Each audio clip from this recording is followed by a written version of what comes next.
The last part ialah discussion dan conclusion. So discussion, the most important thing ialah kamu ada percentage difference. First, percentage difference punya formula tu kena betul lah. Janganlah tiada modulus kah, tiada persen kah. Ini selalu missing ni. So, since kawan kamu letak G theory, G experimental dengan dia punya modulus ni, dengan persen ya. So, Miss boleh tanda betul lah.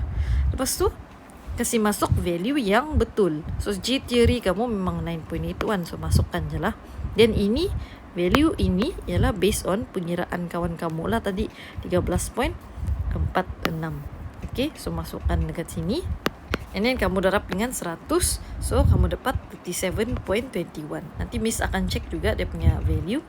So 0.81 tolak 13.9.81 baru darab dengan 100. Tak payah percentage dekat calculator. Kamu just letak tu dekat formula. So dapat 37.21. So kawan kamu betul pengiraan dia. So Miss boleh lah tanda betul.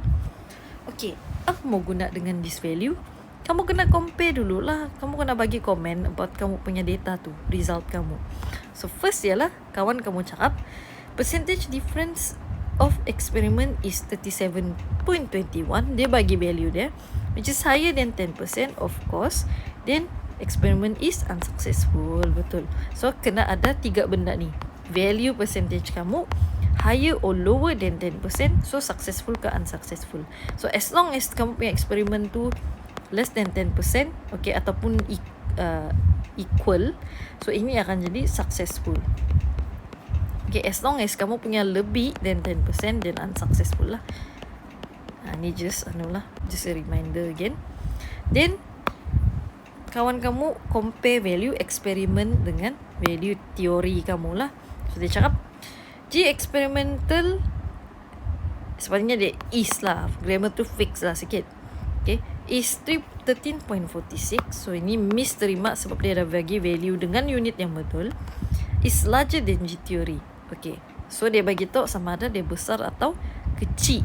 So sini memang besar kan, jadi Miss tanda lah. Kalau kamu cakap kecil dan memang tidak mau tanda lah, Miss bakar kertas tu. After giving comment about comparison, then kan kamu tahu dia successful or unsuccessful. So kamu just kena bagi comment about kamu punya precaution. Apa yang kamu kena prepare sebelum kamu start the experiment supaya data kamu okay. So make sure no obstruction on the railings. Betul lah. Sebab takkan kamu mau letak something kan di tengah-tengah tu. Okay. Make sure railings is placed steadily on the chair. So bagi tahu macam mana. Okay. How?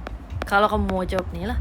So ini memang obviously kamu boleh tengok dan buang lah kan. Okay. Tapi this one steadily macam mana kamu letak plasticine. Okay. So Miss terima ini.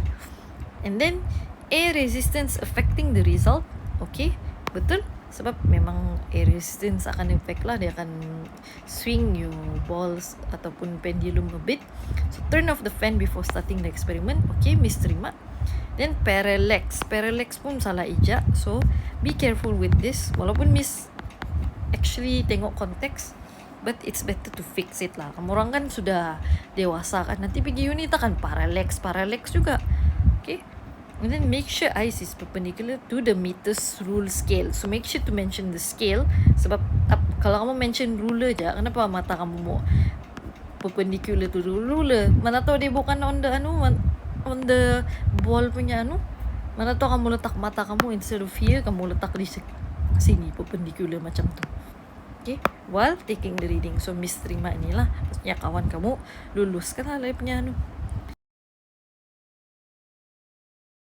Okay, the final part ialah conclusion, which is pretty easy. Kamu jawab je objektif lah. Objektif kamu ialah untuk mencari acceleration due to gravity using projectile motion lah. So, kamu just bagi tahu lah in this experiment berapa kamu dapat lah. So, the value of gravitational action from projectile motion is 13.46 meters square.